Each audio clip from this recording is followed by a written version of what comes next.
Last Friday, a big news broke out. Huawei's CFO, Meng Wanzhou, was released. And at the same time, the two Canadians who held hostages in China were released as well. The timing of all this is really interesting. Supposedly, in a few weeks, the Canada court was about to finalize the decision on Meng's extradition to the US. Why couldn't the US wait till then? So what really happened behind the scenes? Let's explore this together in today's episode. Welcome to Beyond the News, I'm Faye. For those of you who might not have up-to-date info regarding the Meng Wanzhou's case, let's do a quick recap of the event. Almost 3 years ago, in December 2018, Canadian police arrested Huawei's CFO, Ms. Meng, in Vancouver under an US extradition request. The US was investigating Meng for charges of fraud on how Huawei circumvented the US sanctions against Iran. China was not happy about that arrest, so shortly, the Chinese government arrested two Canadian citizens under spying charges. For the past 3 years, Meng has been fighting the extradition in courts. The last round of the hearing happened in August last month, and the judge said that she will set a date for finalizing the ruling on Meng's case on October 21st. Then the news came last Friday. Meng entered a deferred prosecution agreement (DPA) and ended the extradition proceedings in Canada. On the same day, Meng left Canada and flew back to China.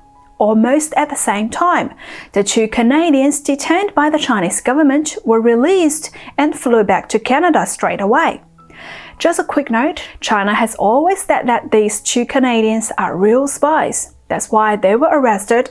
But if you look at how quickly the Chinese government released them, you will be able to see the picture clearly. The two Canadians left the Chinese airspace at about 8:30, accompanied by Dominic Burton, Canada's ambassador to China. And about the same time, a private jet headed for China carrying Ms. Meng passed out of Canadian airspace. The timing on both sides is so coherent. What we saw was more like a video game's accurate timing. So was it just a game for China? Are these two Canadians really spies as China was saying? I can't really buy that. What do you think? Leave me a comment below.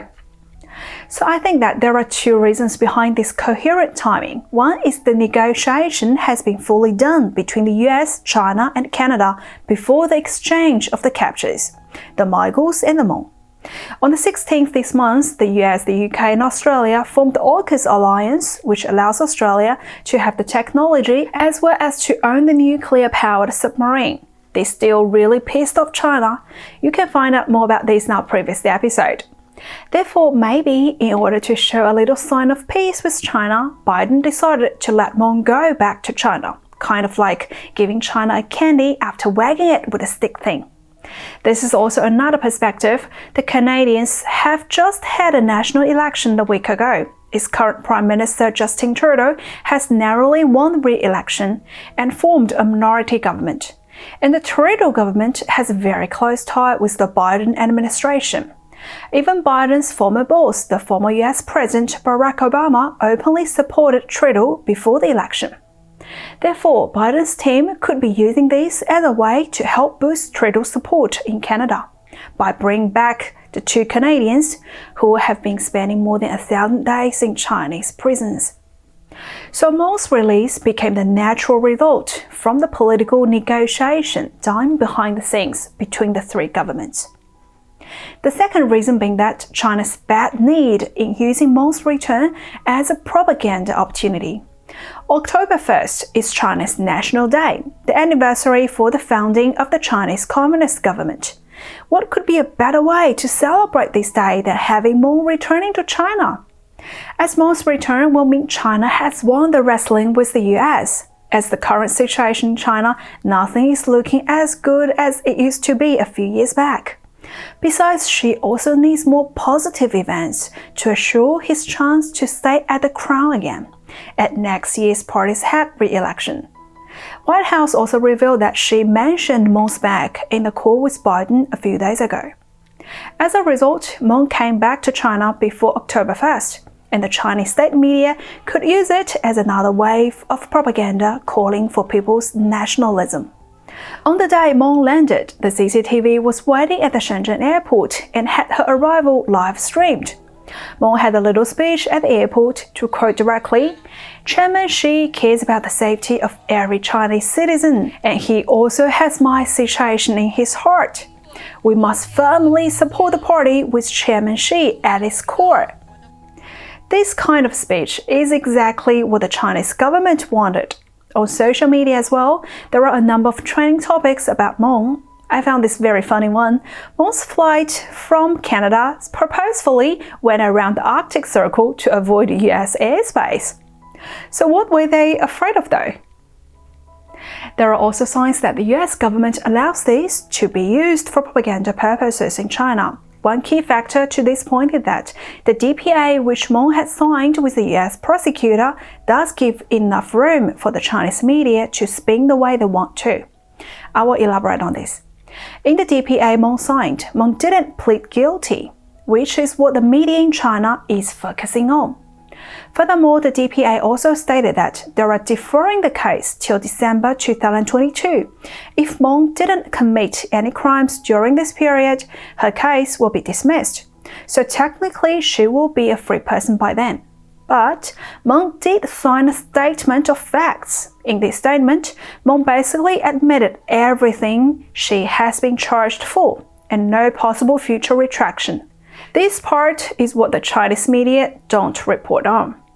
Therefore, even though Meng has been basically set free, Huawei is not off the hook.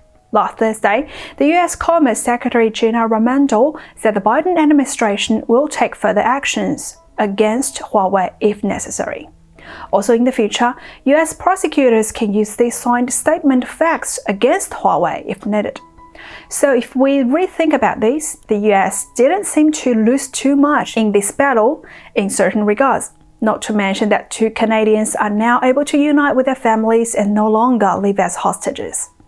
However, there is also a really bad side effect from this event. It set a dangerous precedent of hostage diplomacy.